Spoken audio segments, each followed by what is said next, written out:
Today we're taking a look at these NFL matches, which are happening on Sunday, January 1st, 2023, and giving you match breakdowns, betting tips and predictions in general on these games. Welcome back to High Stakes. Before we dive into our video, don't forget to subscribe and push that notification bell to get notified as soon as we release these sport prediction videos. Also, check out our perks and join the High Stakes membership. Joining the High Stakes membership is easy, is cheap, but it will help a lot in the growth process of this channel. Plus check out our Patreon in the link down below if you want access for our premium picks. Our Patreon is a way for us to help you improve your chances of making more money. Multiple plans are available for each and every one of you. Stop wasting hours of your time searching for bad betting predictions that ends up costing you a lot of time and money. Join the High Stakes Patreon now and get the best betting picks. Going back to our games for today, make sure to watch our videos till the end so you don't miss any of our picks. One more thing before we start, check out our new channel High Stakes Props and Parlays, where you can find our player props and parlay picks predictions, and check out High Stakes DFS Strategy if you are into lineup picks, analysis, and advice for DFS. You will find links for both channels in the description and comment section below. Minnesota Vikings vs Green Bay Packers. The Minnesota Vikings come into this game with a record of 12-3 for this year. In their last contest, the Vikings took the field against the Giants and earned the victory with a final of 27-24. Kirk Cousins went 34-48 with 299 yards through the air and 3 touchdowns. He had a QB rating of 107.9 and finished the game without throwing an interception. Dalvin Cook led the offense in rushing for the Vikings with 14 carries for 64 yards, 4.6 yards per attempt. Justin Jefferson averaged 11.1 yards per catch by accumulating 133 yards on 12 catches. The Minnesota Vikings ran the rock 19 different times and accrued 83 yards, which came out to an average of 4.4 yards per tote.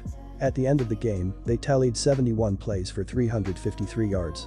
Minnesota relinquished 30 pass completions on 42 tries for a total of 319 yards and a completion percentage of 71.4%. In the running game, the Vikings gave up 126 yards on 21 attempts, which is an average of 6.0 yards per run surrendered. The Vikings currently have 5,317 total yards for the year. Minnesota has amassed 216 first downs as an offense, and they have committed 74 infractions for 613 yards. In terms of getting in the end zone, Minnesota has earned 27 passing touchdowns and 16 touchdowns via the ground. They have turned the ball over 17 times, 11 picks and 6 fumbles lost. As a unit they are averaging 94.5 yards on the ground, which is 28th in the National Football League. Regarding scoring, the Minnesota Vikings are averaging 25.2 points per game. Regarding passing yardage, the Vikings have conceded 4,222 yards, which ranks them 32nd in the NFL.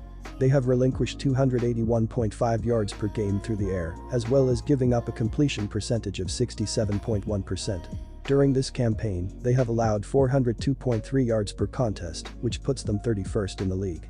They have conceded 21 touchdowns through the air and 15 touchdowns pounding the rock. The opposition is running for 4.4 yards per rush and 120.8 yards on the ground per game this season. Over the course of this year, they have allowed 1,812 rushing yards through 15 games. The Vikings sit in 28th in the NFL regarding the opposition scoring, allowing 24.9 points per game. Even with Green Bay's offensive improvements over the last few weeks, the Packers are still a far cry away from being considered an explosive team. Rodgers has not been throwing for more than 225 yards in most of his games, and his second favorite target is banged up heading into this contest. Green Bay's top running back is also hobbled heading into this matchup, which makes the minus 3.5 number very unappealing. Minnesota continues to find a way to win close games, so I would be surprised if the Vikings lost by a wide margin on Sunday. They have one of the top offenses in the NFL and dominated Green Bay in the first matchup of the year. Our team pick is Minnesota plus 3.5 points. The Packers come into this matchup with a record of 7-8 this year. In their last game, the Packers walked away with a victory by a final of 26-20 when they faced the Dolphins. Aaron Rodgers, 1 touchdown, ended the game with 238 yards on 24 38s through the air, while his quarterback rate was 78.6. He threw 1 pick, and his average yards per pass attempt was 6.3 yards. Allen Lazard was one of the featured targets for the Packers, bringing in 5 balls for 61 yards, 12.2 yards per catch. A.J. Dillon carried the ball 11 times for 36 yards, finishing the contest with 3.3 yards per carry for Green Bay. The Packers finished the contest with a total of 301 yards, and they ran 65 plays, 4.6 yards per play. Green Bay rushed the ball for 3.2 yards per attempt, totaling 79 yards on 25 carries. Green Bay conceded 18 rush attempts for 82 yards, 4.6 yards per rush. The Packers' pass defense allowed a completion rate of 64.0%, surrendering 294 yards on 16 out of 25 passing. The Green Bay Packers averaged 342.6 yards per outing, ranking them 16th in the league.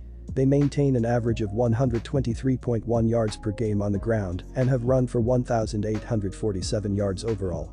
The Green Bay offense has 682 penalty yards on 82 violations, which has them ranked 20th in the NFL in terms of hurting your team. They have tossed 11 interceptions while allowing opponents to recover 9 fumbles, and they have been able to obtain 167 first downs.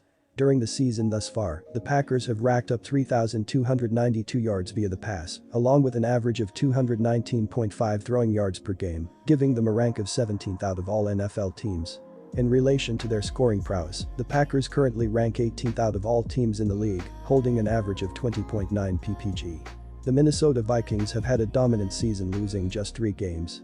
Although some of their games were questionable, overall they have shown strong gameplay on both sides of the ball. In their last outing, they earned a 27-24 win over the New York Giants, where Kirk Cousins, 70.8% CMP, 299 IDs, 3 TDs, had an excellent game. They earned 270 yards through the air and 83 yards on the ground. On defense, the Vikings surrendered 319 passing yards and 126 rushing yards, while forcing 1 fumble and 1 interception. The Vikings could potentially do a lot of damage to the Packers' playoff chances with a win on Sunday, while also extending their win streak to 3 games. The Green Bay Packers have won 3 consecutive games and entered this matchup with hopes to win their 4th straight game to keep their playoff chances alive. In their last outing, the Packers earned a 26-20 victory over the Miami Dolphins, where Aaron Rodgers threw for 238 yards, 1 touchdown, and 1 interception. The offense earned 301 yards, with 222 yards being through the air and 79 yards being on the ground. Defensively, the Packers surrendered 294 passing yards and 82 rushing yards, while forcing 4, 3 and 1 turnovers. The Packers entered this matchup with a lot on the line, with a loss greatly hindering their chances at playoffs. This is the 2nd time they have faced the Vikings, and they will look to improve this time around. They have given up 20 touchdowns through the air, as well as 192.4 yards per game, which has them sitting 3rd out of all teams. Green Bay has yielded a total of 2,166 rushing yards, 144.4 yards game, and 16 touchdowns by ground for the season. Their defense has earned 20 turnovers, 6 fumbles recovered and 14 picks so far this year. The Packers' defense has participated in 874 plays, which is 1st in football. Over the course of the season, they have relinquished 334 points in total. The Packers are allowing 22.3 ppg, which has them sitting 17th of all teams in the NFL. I do expect these offenses to put a lot of points on the board. The Vikings offense has found out what works for them, and Cousins and Jefferson have been an unbeatable combo downfield. Rodgers and the Packers have a clutch offense that really comes out to play when the postseason nears, so expect to see some vintage Rodgers put his offense in a scoring position to keep up with the Vikings. Jones may be out against the Vikings, which may push the Packers to attack through the air a little more, and even if Jones is in, they may want to stick with the air game to prevent further injury to his ankle. With this being said, Rodgers is a veteran who has experience with these crucial games, so expect him to make a lot of clutch plays. Cousins and Jefferson will make a lot of room for the run game, so expect Cook to help the Vikings pick up easy yards to put them into a scoring position. Our total pick is to take the over 47.5 points.